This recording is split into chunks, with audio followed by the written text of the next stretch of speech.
رمضان تجلى وابتسم طوبى للعبد إذا اغتنم. اعوذ باللہ من الشیطان الرجیم. بسم اللہ الرحمن الرحیم. الحمد للہ والصلاة علی اہلہا. رب اشرح لی صدری ویسر لی امری واحلل عقدۃ من لسانی یفقہوا قولی. وصلی اللہ علی محمد وآلہ الطیبین الطاہرین المعصومین. اما بعد فقد قال اللہ تعالی فی کتابہ المبین. اعوذ باللہ من الشیطان الرجیم. یا ایہا الذین آمنوا کتب علیکم الصیام کما کتب علی الذین من قبلکم لعلکم تتقون. صدق اللہ العلی العظیم. روزے کے باب میں ہم گفتگو کر رہے تھے، روزے کے احکام بھی بیان کر رہے تھے. تو لہٰذا اگر کوئی شخص جو ہے بالغ نہیں ہوا اور صبح پہلی رمضان آ گئی، روزہ اس پہ فرض نہیں ہے، لیکن دن میں وہ بالغ ہو گیا، دل میں وہ آثار ظاہر ہو گئے جس کی وجہ سے وہ بالغ ہو گیا، تو اب اس کے اوپر روزہ فرض ہے؟ ظاہر ہے کہ نہیں ہے، کیونکہ ابھی جس وقت شروع ہوا تھا روزہ اس وقت جو ہے وہ بالغ نہیں ہوا تھا. ہاں یہ کہ روزہ رکھ سکتا ہے یا نہیں رکھ سکتا، رکھے تو اس کا ثواب اس کا فائدہ اس کو ملے گا. غیر بالغ بچہ بھی روزہ رکھ سکتا ہے، یہ نہیں ہے کہ اس کے لیے جائز نہیں ہے روزہ رکھنا. بچہ روزہ رکھ سکتا ہے، خاص طور پہ جب ممیز ہو جاتا ہے. ممیز اس بچے کو کہتے ہیں جو اچھے برے کی تمیز کرنے لگ جاتا ہے، اسے پتہ چل جاتا ہے کہ بھئی یہ مردانہ کیفیات اور زنانہ کیفیات میں کیا فرق ہے. اس حد تک اسے جب پتہ چلنے لگ جائے تو اس وقت جو ہے ممیز ہو جاتا ہے، تو بہت ساری چیزیں اس کے اوپر اس کا خیال رکھنا ضروری ہو جاتا ہے. بلکہ خواتین کے لیے جو پردے کا حکم ہے بالغ بچے سے، بعض اوقات ممیز بچے سے بھی وہی ممیز بچے کے بارے میں بھی وہی بات جو ہے وہی حکم آتا ہے کہ ممیز بچے سے بھی انسان کو، خواتین کو احتیاط کرنی چاہیے کہ بھئی ٹھیک ہے ابھی بالغ نہیں ہوا، لیکن بالآخر اسے اندازہ ہو گیا ہے کہ بھئی عورتوں کا مردوں کا کیا فرق ہے، کیا مسائل ہیں، ان کے بارے میں اس کے ذہن جو ہے. اور آج کل کے دور میں تو آپ جانتے ہی ہیں کہ سوشل میڈیا کا دور ہے، انٹرنیٹ کا دور ہے، اس میں تو ہر چیز کھول کے پیش کر دی جاتی ہے. تو ہم جانتے ہیں کہ یہ صورتحال بہت زیادہ اس حوالے سے پیچیدہ ہو چکی ہے. لیکن بہرحال شرعی طور پر جو ہے روزے کا یا نماز کا فرض ہونا جو ہے وہ تب سے شروع ہو جائے گا جب وہ بلوغ ہے. اور اگر اس نے روزہ رکھا تو کوئی حرج نہیں ہے. روزہ رکھنے کے اور دن میں وہ بالغ ہو گیا تو اس کا روزہ ٹھیک ہے اور اب اس کو قضا بھی نہیں بجا لانی پڑے گی. لیکن اگر اس کی مرضی ہے روزہ نہ بھی رکھے، کوئی حرج نہیں ہے. روزہ اس نے صبح روزہ رکھا، ابھی بالغ نہیں ہوا تھا، وہ روزہ کسی وقت بھی کھول سکتا ہے، اس پہ فرض نہیں ہے، اس کا کوئی کفارہ نہیں ہے، کوئی گناہ نہیں ہے. حتیٰ یہ بھی کہا جا سکتا ہے کہ جس دن وہ بالغ ہوا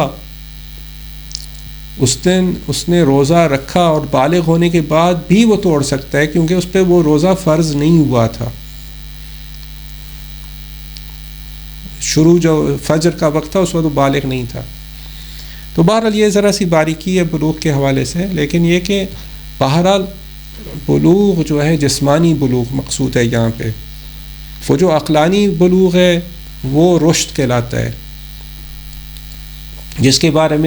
جس کے مقابلے میں سفاہت ہے. بہت سارے بڑے لوگ بھی رشد کی منزل تک نہیں پہنچتے، سفاہت رکھتے ہیں، سفیہ کہلاتے ہیں. لہٰذا ان کے بارے میں حکم یعنی شرعی احکام ہے سفہاء کے لیے. ایک تو سفاہت اور قرآنی ایک مفہوم ہے سفاہت کا، جو مثال کے طور پہ جو کافر ہے، جو کہ خدا کو نہیں مانتا، جو خدا کا انکار کرتا ہے، اپنے نفس کے بارے میں سفیہانہ وہ کرتا ہے، کردار رکھتا ہے، منافق ہے، کافر ہے، اس کو سفیہ کہا جاتا ہے جو ایمان سے آ رہی ہے. وہ ایک قرآنی اصطلاح صفات کی، ایک شرعی اصطلاح صفحات کی کہ انسان جو ہے اپنے روزمرہ کے معاملات میں اپنے کیا کہتے ہیں بیوی کے ساتھ رابطہ ہے، یا فرض کیجئے اموال کے ساتھ، خاص طور پہ جو جس چیز کا وہ مالک ہے اس کو صحیح برتنا نہیں جانتا، اسے نہیں پتہ کہ کیسے اپنے اموال کو، اپنی املاک کو کیسے ان کے ساتھ برتاؤ کرنا ہے، کیسے ان کو محفوظ رکھنا ہے. بس اس کے ہاتھ میں چیک بک آ جاتی ہے تو وہ چیک بک پہ جو ہے نا وہ سگنیچر کر کے تقسیم کرنے لگ جاتا ہے بغیر سوچے سمجھے کہ میں کیا کر رہا ہوں. تو یہاں پہ اس کہتے ہیں کہ یہ رشید نہیں ہے بلکہ اور کیا ہے، سفیہ ہے. تو اس کو قاضی کے حکم سے، کورٹ کے حکم سے محجور کیا جا سکتا ہے، اس کے اندر اس کے تصرفات کو روکا جا سکتا ہے. لیکن بہرحال یہ مسئلہ یہاں صوم سے اس کا کوئی تعلق نہیں ہے. اس سفیہ کے لیے بھی روزہ رکھنا ضروری ہے، رشید نہ بھی ہو تب بھی بالغ ہونا شرط ہے. یہ پہلی ہے بات. دوسری بات کیا ہے، یہ بھی بلوغ کی طرح عام شرائط جو ہے نا، کسی بھی تکلیف، چاہے وہ روزے کی ذمہ داری ہو، چاہے وہ نماز کی ذمہ داری ہو، چاہے حج کی ذمہ داری ہو، وہ سب جو ہے ان کے لیے یہ دو تین باتیں ہیں، ضروری ہیں. ایک تو بلوغ ہے، عقل ہے، اور پھر تیسری بات بھی آئے گی وہ قدرت ہے. لیکن عقل سے مراد کیا ہے یہاں پہ؟ جس کے نتیجے میں جو انسان جو ہے وہ روزہ اس پہ فرض ہوتا ہے، یعنی عاقل ہو، عقل رکھتا ہو، یعنی وہ ہوش حواس میں ہو، یعنی وہ پاگل نہ ہو، مجنون نہ ہو، دیوانہ نہ ہو. ایک عقل رشد کے معنی میں ہے جس کے مقابلے میں سفاہت ہے. ایک عقل سے مراد یہ ہے کہ وہ دیوانہ نہیں ہے. یہ جو شرط عاقل ہونے کی شرط ہے، عاقل ہونا سفاہت کے مقابلے میں نہیں بلکہ عاقل ہونا دیوانگی کے مقابلے میں. دیوانہ شخص، مجنون شخص جو ہے، جو اصلاً پاگل ہے، اسے پتہ نہیں ہے کہ کیا کرنا ہے کیا نہیں کرنا، نہ واجبات کا کچھ بھی نہیں پتہ.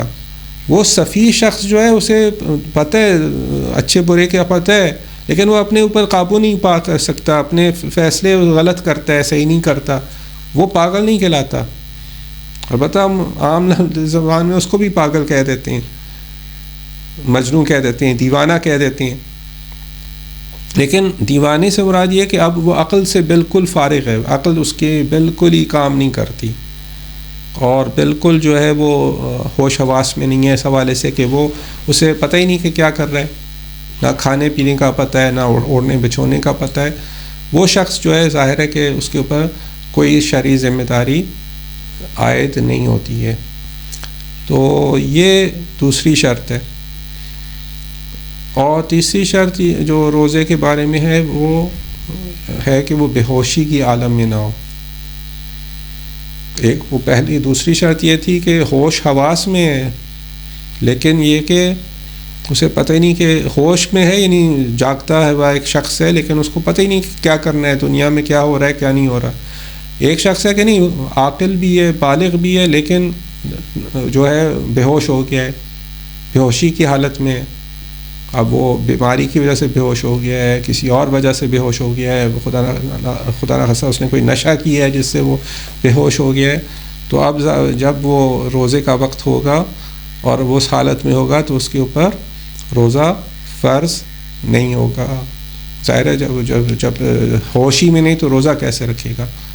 تو ان تینوں شرطوں کے ساتھ مزید بھی شرائط ہیں، ان پہ انشاءاللہ بات کریں گے. آج کا اس نشست کو انشاءاللہ مکمل کرتے ہیں. وآخر دعوانا الحمد للہ رب العالمین وصلی اللہ علی محمد وعلیہ الطاہرین.